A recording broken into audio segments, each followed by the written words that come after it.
Hello, ladies and gentlemen, boys and ghouls. It is I, Grubalub. You know what? That weird moment when you realize that you need soap, like dish soap, because your dishes are dirty and you're out of dish soap, and your dishes are dirty because you're out of dish soap, and you kind of just let things string along. Well, thank goodness for this conveniently placed grocery store. And with this dish soap, I now have the power to fight dishes. I also bought nuts. All right, let's go, boys. I am in front of a wave of traffic. I'm gonna make this green light. I'm feeling really positive. I have dish soap, I have nuts, not the ones between my legs, but the ones in the pouch. You know what I really miss? Playing Anno 1800. I was right on the cusp of an industrial revolution when my graphics card died. I suppose I could just replace it, but I've been getting so much done, like piecemealing an R1 back together to restore it to its former glory, its power, its strength, its beauty. And in an effort to save myself even more time in the future, I have also bought a robot butler. That basically just means I bought a Roomba. This poor little guy's been suffering though, because every time I send him under the sofa, he comes out looking like he just came out of World War II.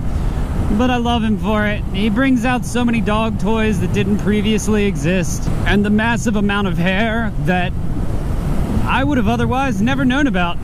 Who vacuums under the sofa? I've never heard of such things. It's a strange concept. But that's what Robert is for. Robert being my precious, precious robot butler. At night, I attach a bayonet to Robert. He patrols the living room and keeps us safe. For that same reason, I also keep my dog in my room, because Robert does not discriminate. You know, who knew that one day technology would be so advanced that we would actually have robots cleaning our houses? Well, people back in the 50s assumed that that's how the future was going to be, I'm sure. But like, today it is a reality, and it fits under my sofa, which is even more incredible because that is some low-hanging fruit right there. And sure, my plug-in vacuum can do the same thing with more vigor and wrath and a quicker pace, but I have to be there to man it. Robert, he just takes care of everything on his own. Of course, me being the economical person that I am, I decided not to go with the top tier model, which has resulted in Robert bouncing into everything and eventually finding his way all over the house. It's not ideal, but he does work. And that's all we can ever ask. Who knows, if Robert performs well, maybe one day down the road when I upgrade, I'll buy one of the fancier ones that has GPS navigation and LiDAR, or whatever that shit is. What would I ever do without red lights? I don't know. What would I do without red lights?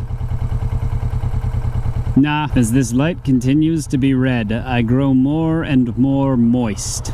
You know, after bringing Robert into my home, I still feel the same about AI and the inevitable downfall of humankind to robots. Would I ever purchase Robert again? Absolutely, as long as he's not able to make choices on his own or learn.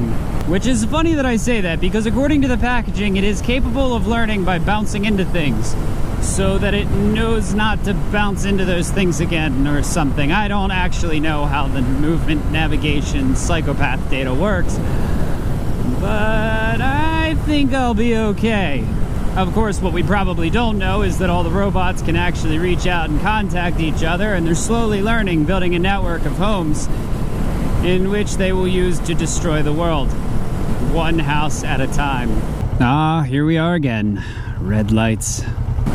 Did you ever wonder what it's like to run through a cornfield? Well, I have. I've never done it, but I've always wanted to. I wonder what that would be like. You know, now that I have a robot that cleans my floors, it makes me wonder, what if they ever came out with a robot that cooks my meals? That would be pretty convenient. I think I could get too used to that. You know what? I think it's time for a time shift. Ha! Like Thanatos, but different. You know, it was funny. Robert and my dog got in a fight last night, but it was like the most standoffish fight ever. It was like a cold war between the puppy empire and the robots.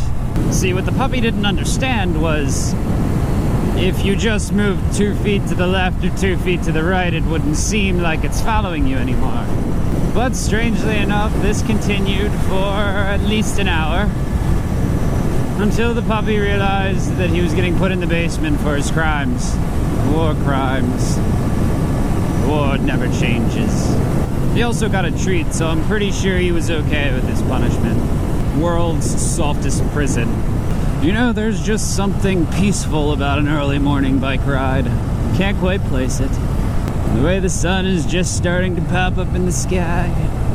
The cornfields. The smell of whatever the morning smells like. It's a perfect time for coffee. Too bad most mornings the only reason anybody's ever awake is to go to work, which may or may not be coincidentally what I'm on my way to go do right now. Maybe. But anyway, if you liked the video, be sure to give it a thumbs up. If you didn't like it, give it a thumbs down. And if you're feeling extra generous, go ahead and subscribe. Hell, there's even a bell if you want to click that, because YouTube likes you to click things.